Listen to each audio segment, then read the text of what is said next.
What is up out there, guys? Angelo Austin. And today I wanted to go ahead and start with one of these episodes. I'm going to start to drop these a little bit more often, especially if you guys like them. But I want to entitle this Mindset Monday to when we kind of get into philosophy of life and business because they both do go together. So today I want to talk about one of the topics that's been on my mind a little bit lately is how do you know what business you're in? And are you in the right business that fits you?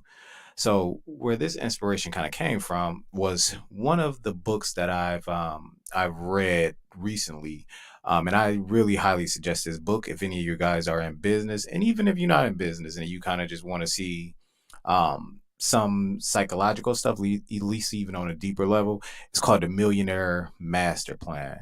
That is a great book, and I can't remember the author name right now. I definitely have to make sure I like put this in a chat or something like that and pin it, or it'll be in the description of the video one way or another. But The Millionaire Master Plan, that was an interesting book because it went into the personality types that you have, where they call it geniuses. So it went into the different zones of genius that we all possess, and we all possess a zone of genius whether we know it or not.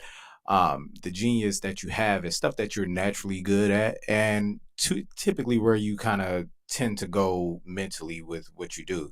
So I'm going to kind of give you an example of some of the geniuses that they had in the book that it broke down, where I thought was interesting. So you had the dynamo genius. Now in business, a dynamo genius are people who have very big ideas. You can look at somebody like your Elon Musk like this. They got very big ideas. They see a big vision of stuff, and then they execute.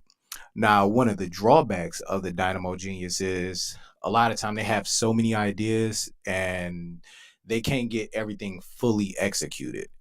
So they will tend to start something, and then it grow, and then they might actually grow it, but it won't grow as big as it could be because by that time they're kind of starting on to something else. So they just have all of these ideas. Their mind is almost like a factory, just a factory of ideas, but they don't execute very well. Now you have a different type of genius. The second type of genius is what's called the still genius. Now the still genius are people who are they're very number smart. So you can almost think of your engineers like a still genius. They're real big on systems. In fact, Henry Ford was he was more fell into the still genius type. They Everything has to be systemized, everything has to be a certain way, and usually that's how they run their business. Like I said, they're very good with numbers, they're very on time, punctual with things, but their drawback is they take too long to execute. So you can see how that type of genius and a dynamo genius, those can actually pair well together in business because they both kind of bring opposite things to the table.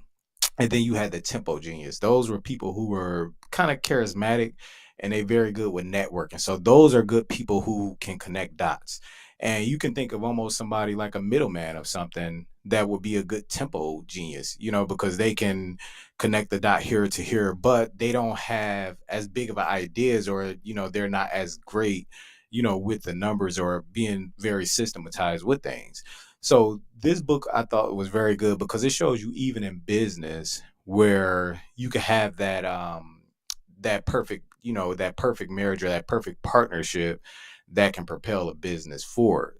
And to kind of give you guys a little bit brief history about me, I got into business with even my own fragrance e-commerce business. So it typically didn't start off e-commerce. It started off really being out hand in hand, whether that was doing shows, having my own location in the mall, and actually just going out selling it that way. But what drove this, and the reason I'm going to bring all this back together, was I remember prior to opening my location, my business partner, well, not business partner, I'm sorry, my business coach at the time came down and he sat with me. And so he went through the things. He said, okay, tell me a little bit about your fragrance company. What kind of women buy your products? So at that time, I'm like, okay, it's just women. He said, how old are they? I said, about 25, maybe 40, somewhere around there. I'm like, but they closer, to that mid 30s to 40 range. He said, okay. He said, tell me something else about them or whatever. So I kind of went down like, okay, they like fashion shows, hair shows. So I started kind of giving them the whole spiel on pretty much what I've seen from my customer, because at that point I've been in business for about 3 years. And then he said, okay, now look around. And he said, "Do you see any of your customers right here where you're at?" And when I looked, it was almost like I compare this to that feeling of when you spill something on your all white outfit and you like, man, I messed up. So that was kind of like the feeling that I got with it. And then that it did end up turning out to be kind of bad because I didn't get no business where I was at. So I eventually had to close up shop. But my whole time on my mind, I was thinking like, okay, I got to make better fragrances and I got to do all of this stuff like that. And I even went to Paris to take an apprenticeship program out there to really learn how to make the perfume. So to go all of that to say, this whole time I'm thinking I'm in the fragrance industry, and if I'm selling it to the right people, they will buy it because they like the smell and everything like that. During the pandemic, when that hit, so I had to really like turn to digital. So I had to really like learn how to start running ads. During that time, I became a Facebook marketing partner, and I became a LinkedIn marketing partner because I got really good with running ads or whatever. So the thing that I started learning then, when I really started learning how to do the marketing behind the fragrance and really get to the right people and to the right audience just from understanding my target audience, that's when I understood, okay, it's not the perfume that's driving it, it's the marketing. So if you're in a product based business, you're not in a product based business, you're in a marketing business. So how I always look at to say what business you're in is what is the thing that can drive the exponential growth. So to kind of give you guys an example, prior to learning the ads, even with having a location, I want to say my highest month in sales might have been 1,000 or $1,200 or something like that. Once I started learning how to run ads, I had $40,000 months. And those months they were very consistent on how I ran that ad. And it was really like printing money, at that point because I can almost say, I know if I spend this much, I'll get this. So that's what was driving the business. So I was not in the fragrance business. I was in the marketing business. And I spent though so long like really learning how to make a good fragrance when it was really okay, you're in the marketing business. So fast forward, I end up launching a marketing company because I figure, okay, I'm good at the marketing and do all that. So ended up launching a marketing company, and then so long into that, it didn't take as long, but so long into that, I said, okay, even in a marketing business, you're not in the marketing business, you're in a sales business. Okay, because most of those transactions, especially bigger ticket transactions like that, you're sitting with a customer, you're having multiple conversations with them. It's not just a okay, you buy this one item and it's done.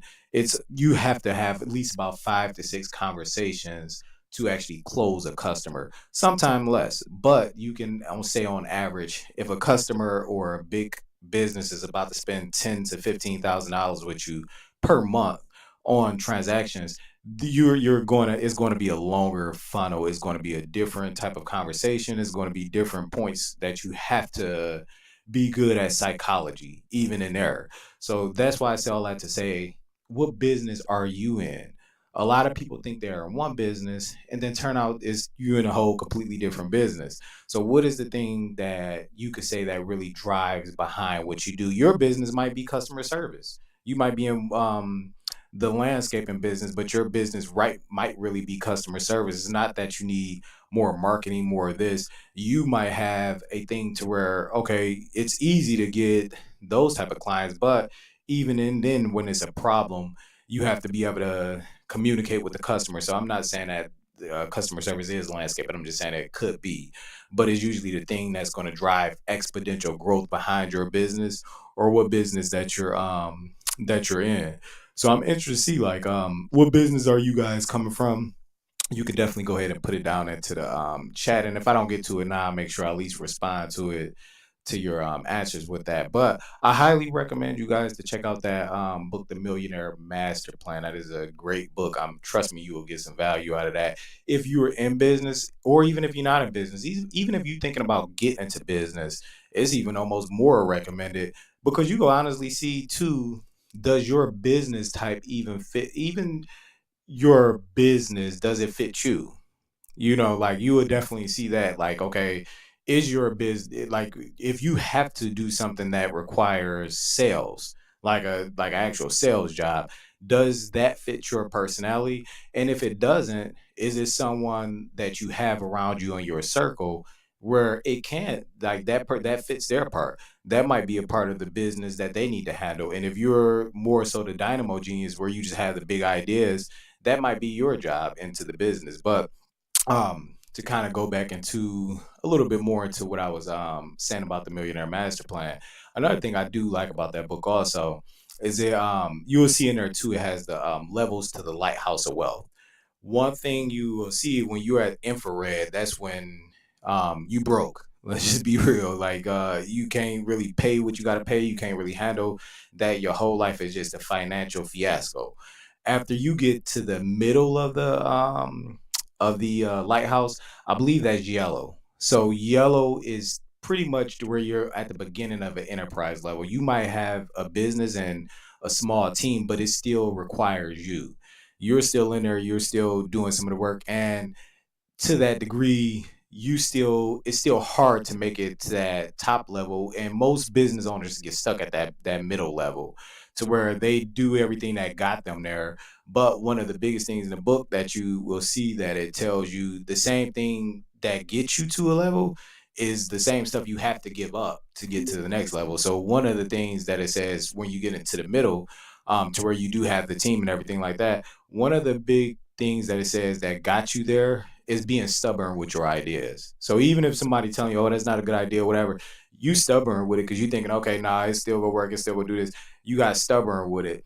But a lot of the times to get to that next level, you even have to give up that stubbornness on certain things and start delegating your stuff around people who their idea might be that might be a good idea to do something. So it's just less control. The more you go up in that lighthouse from that book, the less control the less control you take into what's going on, and the more you delegate with things. And then I like it once you get to the very top of the what is it called, the lighthouse, you really like a conductor in an orchestra, just orchestrating if you notice the conductor in a orchestra, they don't touch the instruments, they just direct what to do with the instruments. Oh, and not, and that's pretty much the point that you want to get. I always say that that's the investor level, to where okay, you just put money in or you put input in or whatever, but you get out of the way. You get out of the way and let the others do their things like that.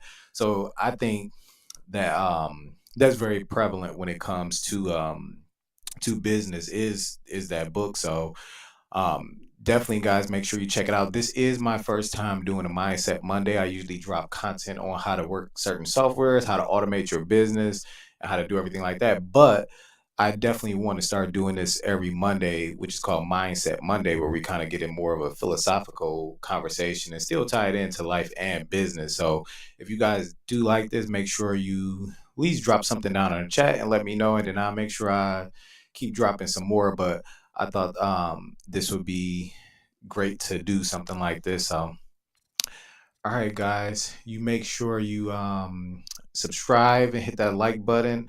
And any of you ladies out there that want to get some great fragrance, my fragrance company is still around and it is pretty much outsourced. So I do have other companies doing that for me now, but you guys can check it out. One of my biggest sellers was called Orgasm Perfume. The ladies love that. If you put that on, that'll last you for 16 to 24 hours.